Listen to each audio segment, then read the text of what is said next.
waxaan ka hadlaynaa ninka da'da maanta uu jiro 22 sano historiga waa markii ugu horeysay wiil tumisay sano jiro qayb ka noqday 10ka ciyaaryahan ugu mushaarka badan dunida saacad ugu dambeysay marka la soo saaray Ronaldo Messi la tirinay 10ka balayer ee waqtigan ugu taajirsan 10ka balayer waqtigan ugu mushaarka badan Kamal Daariga ayaa uu qayb ka ah ninka Yamal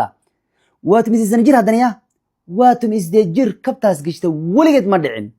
tumisay sano nuuciisa waxa la siiyaa xogaa yaro adiga gowsaar iyo ooma iyo saabuun ka dhistaan la siiyaa oo adiga 20 30 amal la siiyaa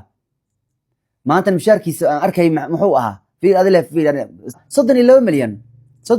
milyan ala qaadanayo macnaha mushaarad marka wax weeyaan ninkan waa qiimeynta Forbes marka waa markii ugu horeysay muddo 22 sano historiga waxaasay ka dhacayaan marka ma ninkaas la daawo kara warkiisa la gali kara inkastoo Ronaldo qiimeyntan uu number 1 ku soo baxay waana